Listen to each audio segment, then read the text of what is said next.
Hi, everyone. Welcome to the 2022 DocLands Documentary Film Festival. I'm Ken Jacobson from the programming team, and I'm here with Director Elizabeth Unger to talk about her fascinating film, TIGRE, Gente.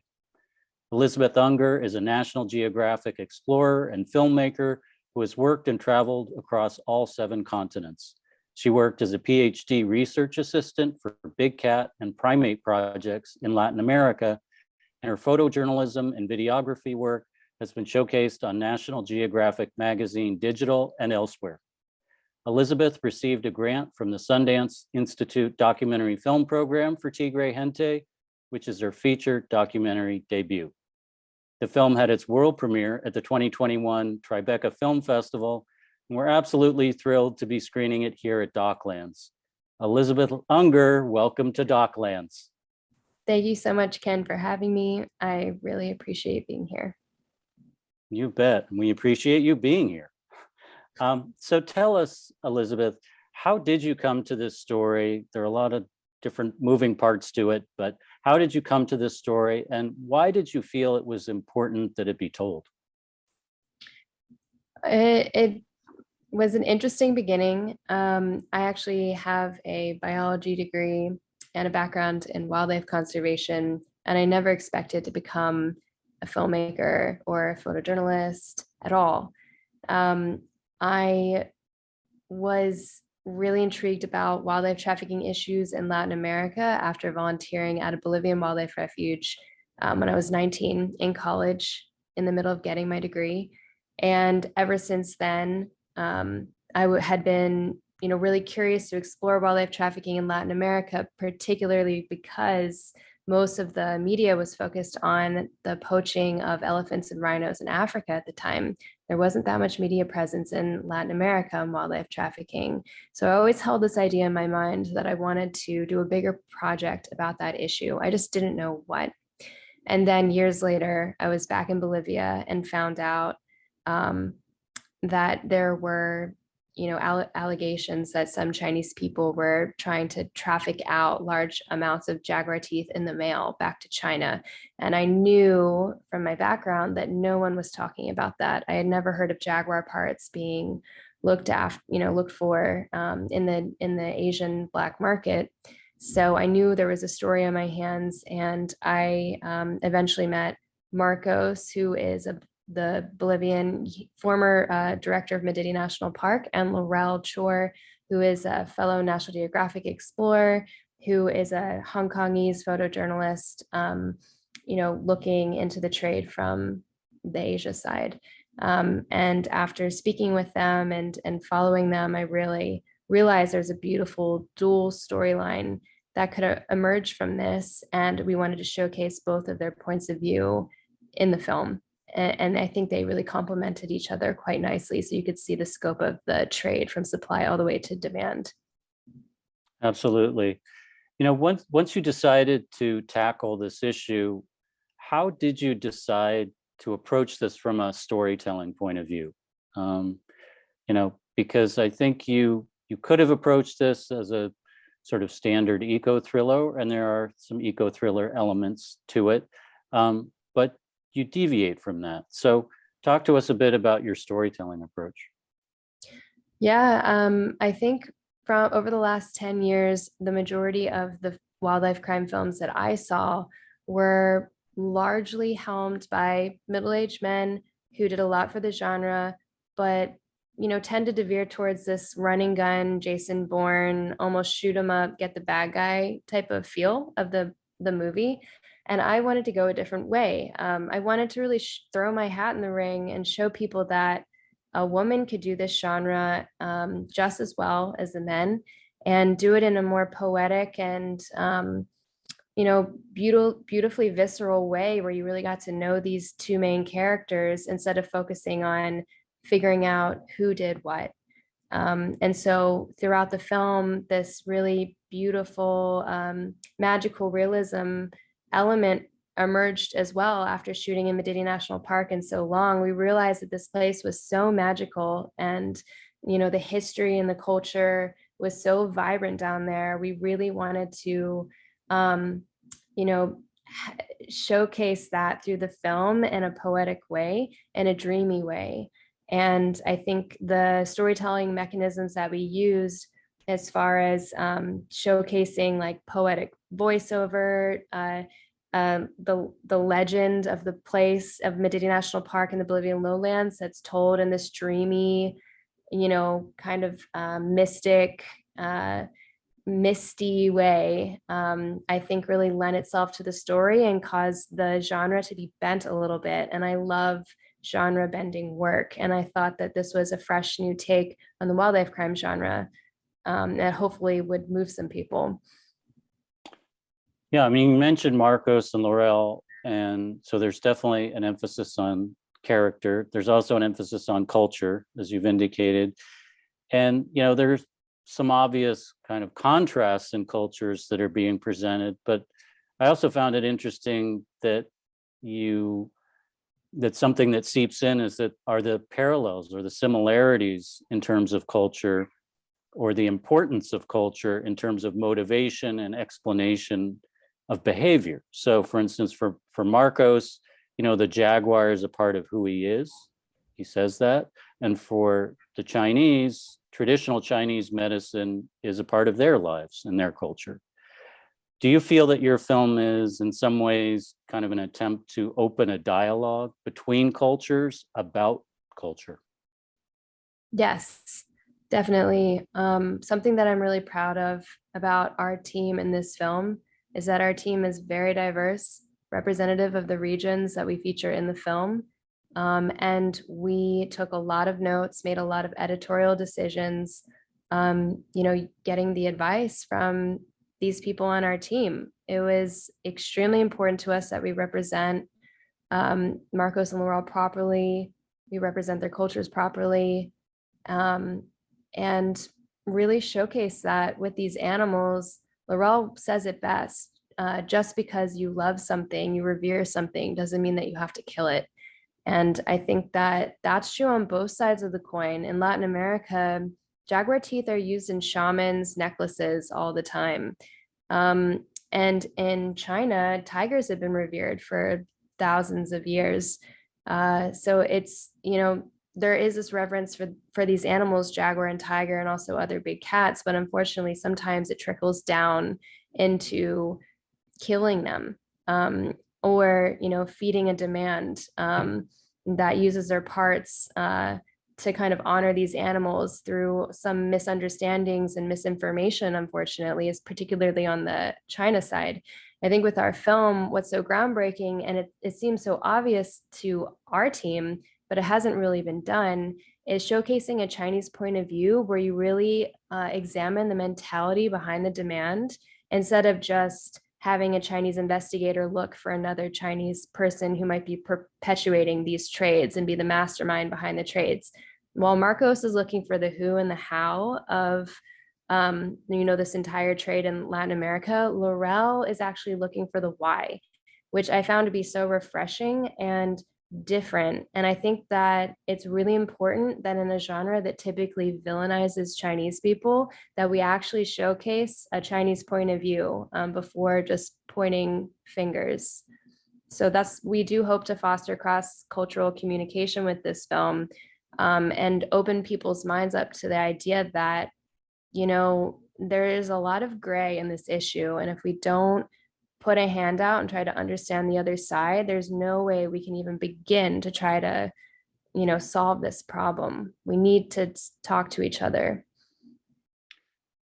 There are, of course, also some pretty dramatic elements in the film, mostly focused on Marcos and his team. And I just was curious to hear a bit about how you and your film crew worked with Marcos alongside him and his team. How did you manage to do this without, compromising the investigation? Or what was your relationship like to the work he was doing? Well, a lot of the times it was really just myself and a cinematographer down in Madidi National Park. We were a tight-knit crew. skeleton crew that wouldn't get into the way. We spent as much time in Madidi National Park or on the outskirts of the park as possible with the rangers. We really just followed them over a number of years. We were with them for over 3 years, and putting in the time and the work and the patience led to scenes like the boat chase scene, which is in the middle of the film.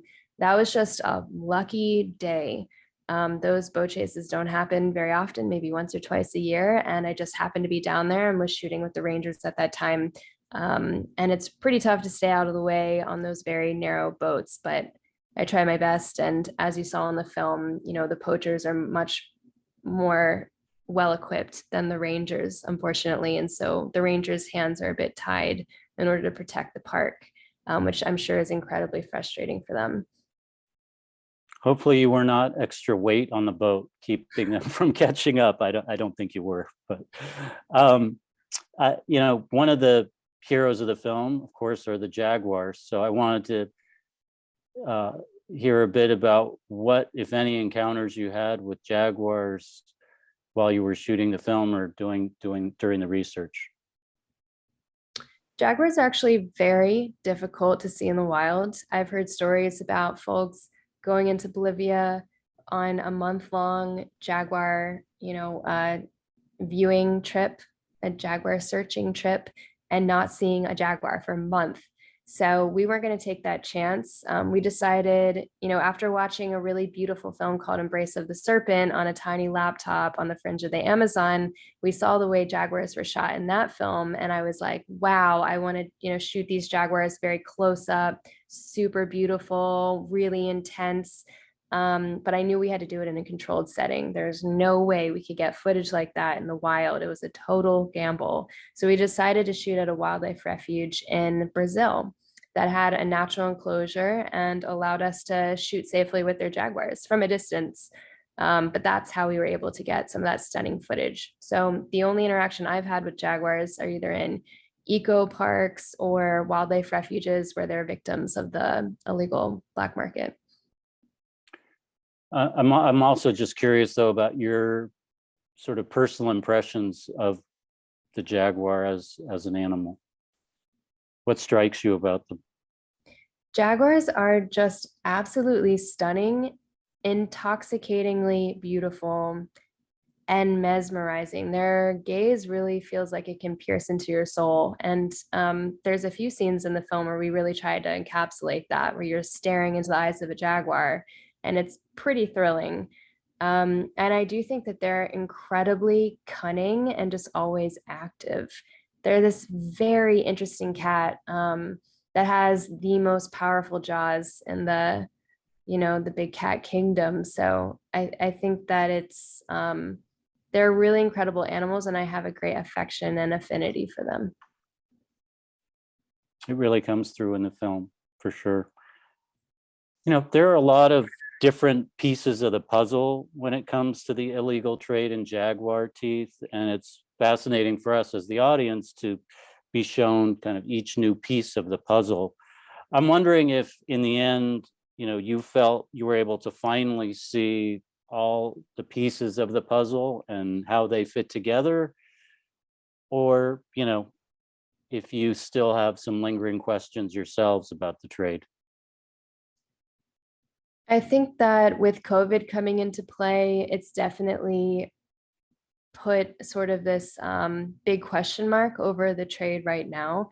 There have been arrests that have been made in Bolivia, back in like November, December of last year. There was a number of jaguar traffickers that had been, arrested for their roles in a much bigger network spanning from Latin America to Asia. I do think that there's ongoing investigations happening, but essentially there's two different ways that this is going on. Individuals that are buying jaguar teeth as gifts in Latin America, and they're flying back home to Asia and giving them as gifts, or maybe selling them for, online, or selling them to friends. And then you have like the kingpins and criminal syndicates that are able to move. They own a pipeline from, the beginning to the end. They own every facet of the pipeline, and they're able to uh, basically courier back or send back, however, whatever way it is, by, sea, land, or air. They're able to bring products in bulk back to Asia, where they're then able to disseminate it to a consumer base. And I think there's much more questions swirling around that. And I think different trade routes pop up all the time. But with COVID, monitoring wildlife trafficking, just like monitoring any trade anywhere, illegal trade, has become more difficult. And I think as law enforcement is able to go back into the field now and start actively monitoring, they'll be able to figure out what's happening at the moment in regards to the Jaguar trade. Can you give us an update on Marcos and Laurel? Marcos was transferred out of Madidi National Park and is now working as a chief protection officer at a different park, a different protected area adjacent to Madidi. That's where he's been working probably for the last 6 months or more. With Laurel, she is an award-winning journalist who is actually reporting from Ukraine right now. She's reporting on the war. And I'm in contact with both of them, very, very regularly. And how is the jaguar population doing these days in Bolivia and elsewhere? In Bolivia, with jaguars, the actual numbers of them are so difficult to procure. Even conservation groups have really said that jaguars, their population numbers worldwide could be anywhere from 64,000 to 173,000. That's a massive range. Conservation groups can't really, agree on how many there are because they're so hard to track. So I think the best goal right now for everyone is to put more researchers on the ground that can actively track these jaguars over long ranges, from Mexico all the way down to northern Argentina. I think in Bolivia, there's somewhere between 5,000 to 7,000 jaguars, I believe is the estimate, but it's very difficult to figure out the exact numbers right now, especially after COVID, where scientists are trying to just ramp up their efforts in the region and get some new numbers. So one more question, for you, what would you say is the most fruitful path forward to be able to protect the jaguar without demonizing the Chinese and their culture? That's a great question. As part of our impact campaign, we really want to collaborate with the right partners in Bolivia and in China, or wherever we can in Asia. It might be not in mainland China, but around. It depends on what we can do. We're trying to foster the cross-cultural collaboration that I think a lot of NGOs aren't really doing. A lot of NGOs have, funding from a variety of donors and financiers in order to fund their agendas in jaguar conservation, whether that's research, partnering with local communities, law enforcement, education, but they're not really working on bringing together the Chinese community and the local Bolivian or Latin American community, and wherever Chinese workers are coming in to live for a long period of time, or even Chinese expats coming in to live for like decades. There's not really any sort of togetherness there, where in Bolivia, you can see that there's protests going on trying to kick the Chinese out of their country. There's some, racist language that's happening down there. And it's a very difficult thing to navigate. We're trying to find the right collaborators, the right partners that can bring these communities together and use the film as a tool to foster this cross-cultural dialogue in an empathetic and understanding way, where you can get these two sides and bring them together, and they can talk out maybe why these things are happening and how they both feel about it. That's much easier said than done. We know it's a very complicated issue that needs a very subtle touch, and so that's why we're kind of searching for the right people in order to help us do that. But I think that that's something that the NGOs they're not addressing right now, and I think that's the first thing. The next thing is to show this film or parts of this film to a Chinese audience.